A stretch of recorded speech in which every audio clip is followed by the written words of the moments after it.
Olá, estamos aqui no Minutos de Saúde Mental, que começa com o seu primeiro episódio hoje e cabe uma pequena explicação. É minutos porque nós vamos, nos primeiros 5 minutos, trazer o que nós chamamos de problemática e nos 5 últimos minutos, a solucionática.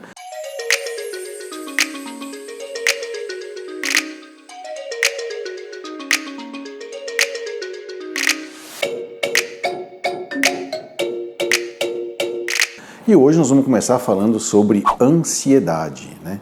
Na realidade, o problema da ansiedade não é que ela existe, ela é boa, a ansiedade. Tanto que eu costumo dizer que a ansiedade boa, ela está no nível do anseio. Por exemplo, quando você está com fome e está querendo comer e o almoço atrasou, aquele seu anseio natural de comer vai virando cada vez maior, vai ficando cada vez maior até que vira a ansiedade. O problema da ansiedade não é ela em si, e sim a ver com a sua intensidade e a sua durabilidade. Quanto tempo você está sentindo de quanto é a sua ansiedade. Porque ela está dizendo para você que você está sob algum tipo de ameaça e você precisa então atender a essa ameaça, seja se preparando para fugir dela ou para lutar contra ela. E aí é claro que lutar contra ela nem sempre é uma briga. Se a sua ansiedade é por comer, porque você está com fome, você vai lá e se sacia. Vai lá e se alimenta. Enquanto isso não acontece, eu vou lidando com a ansiedade. Este lidar com a ansiedade também pode ser a maneira pela qual ela se torne patológica. Então, a nossa ideia é, existe a ansiedade boa e existe a ansiedade que não é boa. Normalmente, a ansiedade que não é boa é aquela que está aquém do que eu preciso, portanto, ela não me avisa da minha necessidade, ou ela está além do que eu preciso, ou seja, ela me dá um alarme muito maior do que aquele que realmente da realidade do que está acontecendo. Então, a gente vai perceber que isso vai nos mobilizar fisicamente reações que podem ser percebidas conscientemente. Então, quando a ansiedade ela é muito alta, a gente vai perceber todos os sinais do nosso corpo em relação a essa ansiedade. Ou seja, o nosso coração acelera, a gente fica com uma palidez cutânea mucosa, como a gente fala, por causa da descarga de adrenalina no nosso corpo, que é uma maneira de a gente aumentar o cortisol, aumentar a glicemia no nosso sangue, nos preparando para a fuga ou para a luta, ou seja, para atender aquela necessidade física ou psíquica que nós estamos buscando atender. Quando essa ansiedade falha, também é um problema, que nós poderíamos chamar de apatia. Ou seja, diante de uma ameaça, diante de uma necessidade, o meu corpo não me avisa do que eu estou precisando, eu não percebo a necessidade dele, então eu acabo ficando com uma certa apatia, adiando a busca da satisfação daquela minha necessidade física ou psicológica. Então, excesso de ansiedade, as pessoas costumam chamar já ansiedade de patológico, né? Mas o excesso que é patológico, e a falta de ansiedade, a falta de desejo, de vontade, de volição de buscar atender as suas necessidades, também é patológico. Então, qual seria o caminho do meio da ansiedade? É você ficar observando o seu corpo. Ele fala com você. Então, nem sempre quando você acelera o seu coração ou quando você tem descarga de adrenalina, que fica até tremendo, isso significa uma ansiedade patológica. Quem já não levou um susto, né? Quem já não, de repente, tomou uma buzinada na rua porque de repente atravessou sem ver se vinha carro ou não? Aquilo vai dar um alerta e vai dar uma descarga momentânea em que você, muitas vezes, até por esse susto e pela descarga de adrenalina ou pela descarga de cortisol rápida e momentânea, é o que faz você tomar a atitude de defesa de uma maneira imediata. Então, esse tipo de sensação não é ruim. Agora, se você começa a ter um ritmo de vida, uma rotina de vida em que essa descarga de adrenalina se torna constante, sistemática, metódica, você vai até se adaptando a isso, até que chega um tempo em que o seu corpo dá um sinal de alerta, que é o que nós chamaríamos de esgotamento, ou o que é mais moderno, né? Burnout.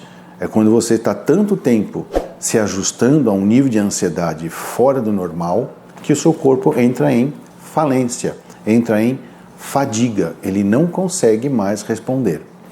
Ou ele começa a manter você sempre num estado de alerta, de intensa vigilância, com o coração sempre acelerado, ou por qualquer tipo de sinal, que às vezes nem tem mais a ver com nenhum sinal de alerta de verdade, você já entra numa situação de medo intenso, que é então o que nós chamamos quando a ansiedade patológica se torna a tal da síndrome do pânico, que é o medo de ter medo, ou seja, eu já começo a evitar as situações.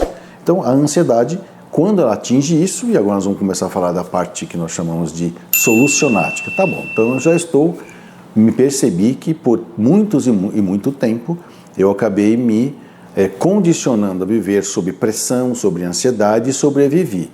Enquanto eu tinha resiliência, capacidade de contornar essa situação, eu fui sobrevivendo. Quando eu começo a buscar saídas para essa minha ansiedade, no sentido de aliviá-la, isso já significa que eu estou vivendo num nível em que eu não estou conseguindo lidar com ela. Então, existem as saídas rápidas e fáceis. Uma das mais conhecidas que o pessoal usa, e eu não aconselho, é o tal do happy hour, né? Você chega no final do dia, para evitar a sensação de esgotamento ou de burnout, eu tenho que descontar isso em alguma coisa ou até em alguma pessoa.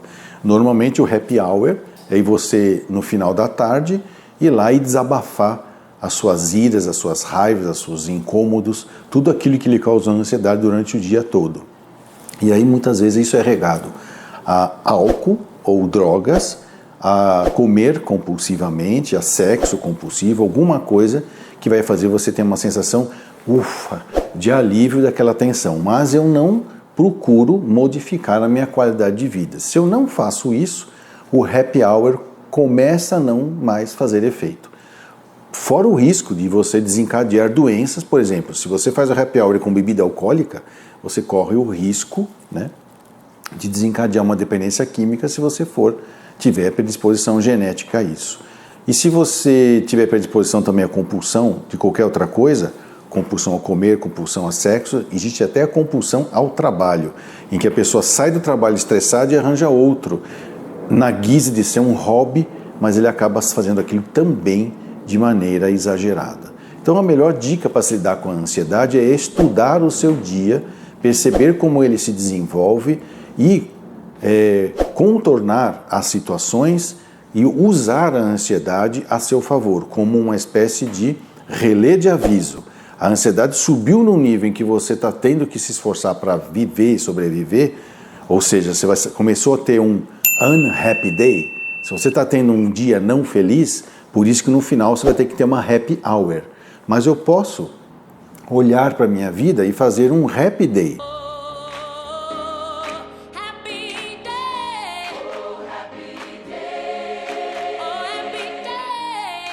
Fazer as coisas dentro do meu real tamanho, perceber os sinais do meu corpo e da minha mente sobre o nível do estresse, de como eu estou lidando com isso, que gerando ansiedade tolerável ou uma ansiedade que me protege, e não uma ansiedade que eu tenho que engolir para poder competir, ou seja, continuar fazendo as mesmas coisas sem refletir, e aí mais cedo ou mais tarde o corpo vai reclamar.